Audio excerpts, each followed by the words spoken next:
It's the first video, not the second one. Yeah. Oh, okay. It's like 45 seconds or something like that.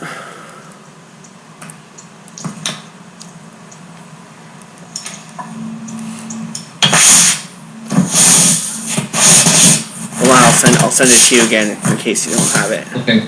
Sure. Let me just mute it here. Just make sure it's the real one, because there's a lot with like joke versions of it. Right.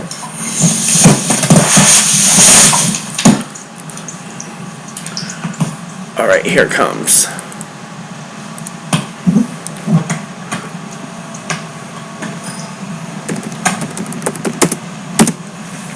There you go.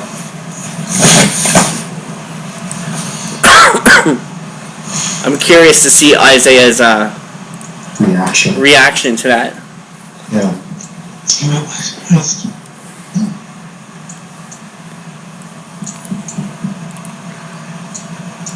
What the? Now, there was a theatrical trailer for this movie, and I saw it, I think, maybe a couple of months before Elm Street hit, and I actually saw that trailer in the cinema, and then it got banned. This film got banned everywhere. It just, nobody wanted to sell it, nobody wanted to put it up. Matt. Yeah. Tell me, you just said that. A fucking theatrical trailer. Yeah, there was a theatrical trailer. Like, in the cinema, I saw one. I forget what movie it was for. It was either Elm Street or a couple of movies before Elm Street. Maybe a year or two before Elm Street. Jeez. Who the fuck thought that kind of movie would be great to release in the cinema? Yeah. Yeah, seriously. But it's hard to watch that movie. That looks crazy, man. So what happened? Intruders break into a family's house? That's about this serial killer who goes around filming his murders. And he dresses all theatrically, like the puffin, like those demon puffins. And he's got like, there's like a scene where he's like, he pulls out, he's driving down the street, he sees a little girl playing on the lawn, he like stops the car, he goes over to the kid, he's like, trying to talk to the kid, and the kid's like, my mom told me not to talk to strangers, get the fuck out of here, kind of thing. And it's like, okay. He goes back to the car, grabs a hammer, comes back, smacks the kid over the head, grabs the kid, runs away with the kid.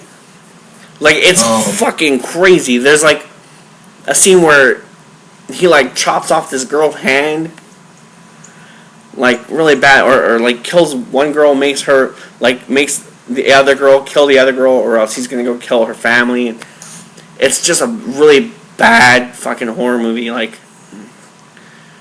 it kind of reminded me of Henry, Portrait of a Serial Killer. Yeah, that's what I was thinking of. That was and Maniac. Yeah, it's like not gory, but it's really psychological. Like, to the point where, like, I really had trouble. I've seen it maybe 3 or 4 times, and I had so much trouble getting through it every time. Must have been. You must have had taken 7 cold showers to get rid of that. Yeah. You know, I saw I Spit on Your Grave 3, the new one that came out. Mm-hmm. The Return of Sarah Butler. What was cool about it, there wasn't no rape, but they kind of made it like a vigilante type of movie that like kind of like Death Wish. Like she changed her name. She was trying to move on for life, and she was part of this rape therapy group, and one of them gets killed, and there's these rapists going out on the street, and she decides to kill all the rapists, and it was kind of like Death Wish in a way. That was different about, because there was no long ass disturbing rape in this one. Yeah. And of course, the rape was what made the original 70s version so controversial in the first place. That one in Last House on the Left also. Same thing with the remake as well. Yeah. Yeah, I went with my niece to see that. Wait, what? How old is your niece? Well, she's like 25, 26. And how old was she when you took her to see it? Must have been like 20.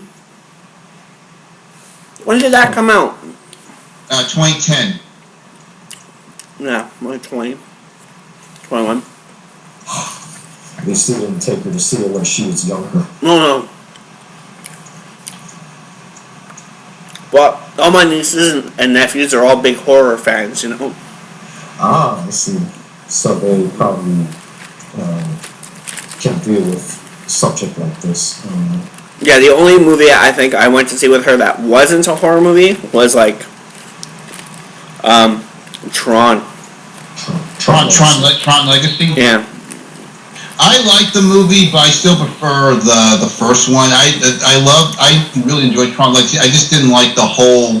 They're trying to make it like Star Wars to make it the spiritual thing, but the coolest thing about the first one, it wasn't nothing spiritual. It was all digital. Yeah. Right. And I think Tron Legacy works like if you go see it in 3D in IMAX. When it comes to home video, it doesn't give you the same balance. I did go see it when it was. With that being said, you know the visuals are still amazing and the soundtrack is still great. Oh yeah. Yeah. Both movies, most definitely. And of course, they're making a third one because there was like a short video that gave you a hint of what the third movie's going to be. It was like a short film. Yeah, it was like 10 minutes. Like 10-minute short film. Yeah, it was like a short film. To kind of give you a hint about what the third film is going to be like. What? It's like an internet pitch video or something. It was on the DVD, wasn't it? I think it was. Is it like how they did that? Not really exactly like how they did it in terms of tone and look, but is it kind of similar to how they were planning to do that Mortal Kombat Rebirth short? Kind of. It was something like that. Yeah, they talked about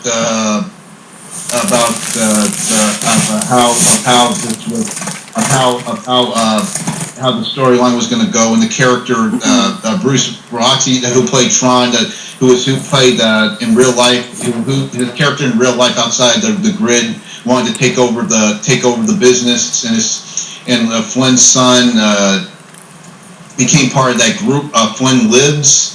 Yeah. Because Rick he unzipped his jacket. He showed his shirt. That shirt. Flint Lives. Yeah. That's what it was supposed to be called, wasn't it? Flynn Lives. Flint Lives. Because I think they were trying to make a hint that Jeff Bridges' character didn't die because he exploded, but he exploded into a piece of energy. So where like his spirit is still roaming the Tron world. Something like that, because that's what I'm talking about. They're trying to make it like Star Wars, and I don't think. Right, like the whole Obi-Wan, like how Obi-Wan died and he came back as a ghost. Yeah, and why I think they're going to do with Harrison Ford's character with Han Solo. For sure they're going to do that. They're going to offer him like $7 million to do a 2-minute scene. Possibly. The Digital Film Festival was this week, and I thought it was this week coming up. But it was last week, the 5th to the 11th, at every Cineplex Odeon. You know what they played? What? Star Trek II Wrath of Khan, Star Trek Into Darkness, Beverly Hills Cop, Serenity, Inception, Looper, Big Trouble in Little China, Ghostbusters, The Thing, 1982, Mad Max 2 The Road Warrior, Mad Max Fury Road, Dark Crystal, Labyrinth, From Dusk Till Dawn, Runaway Train, True Romance, and Dirty Harry. $8. You said Cineplex Odeon, right? Yeah. That theater was awesome, man. $8.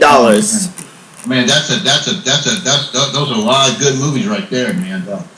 Have you ever, Isaiah? Have you ever been to Cineplex Odeon or any other theater like that? I don't know if I have, but I would like to go to one. The one near my house is called what is it called? Lowe's Theater. Oh yeah, Lowe's, yeah. Yeah. Have y'all ever been to like a AMC theater? Yep. Yeah, AMC. Yes, AMC. That they have that in there, and there's one called the Marcus Theater down in Orland Park. Yeah. What about Carmike Cinemas? Nope. Carmike Cinemas. How's that like? I've actually seen a promotional vid for that, a promotional tape for that on YouTube, when it was like a tape that they made back in 1995, like hiring for people, how they're going to get the job and stuff like that, and how things are set up. I can send y'all a link if y'all are curious. Yeah. Okay. And some really nice little Easter eggs that you might notice in the video. Since it was 1995, there are actually various posters and like advertisements in the video, like posters and almost like little print ads, standees, for several movies that came out around the time. And the one movie that I've noticed the most that was advertised like frequently in that theater was actually Mortal Kombat. Nice. Oh man. Yeah, AMC, they have great movies there all the time. Every time I want to see a movie that I know is not going to get a big theatrical release, I go see it there because they're usually the only ones who have it. Yeah. Like Tusk, I like E.T., etc. I would love to go. I actually would love to go there in AMC theater. You watching the video? Yeah. Nice. Yeah. I like to go to one of those complexes like you said. Now, Matt, I know Phil's told me this when we were talking on Facebook. He actually saw the trailer for Mortal Kombat when to see Batman Forever in the theater. Oh, yeah? Yeah. Yeah, I did go see. I did might have go seen see that too. Mm-hmm. What did you say, Matt? I might have seen it when I went to see because I too saw Batman Forever in the theater, so. So you might have seen the might have seen it. trailer. Yes. Yeah, I saw the trailer when I went to go see Batman Forever. Yeah. I've seen all the Batman movies in the theater except for the first one. Except for 89. Yeah. I even saw Mask of the Phantasm. I saw all of them. All of them in the theater. All of them in the theater. I even saw like Mask of the Phantasm in the theater. I did like the 1966 movie based off the TV show. I enjoyed that. Oh yeah, those serials. I got them all on DVD. Like cool. 5 hours of serials, theatrical serials. Nice. When there was no Batmobile, it was just like a Bruce Wayne's car, and they changed it with the Phantom. Ooh. Yeah, that was good. I noticed that the new Batman versus Superman trailer, the beginning, has a lot of Dark Knight Returns feel to it. Yeah. I just saw the last one. It looks pretty good because it has some rock music in it, and it really goes for broke in this one. Yes. Yeah.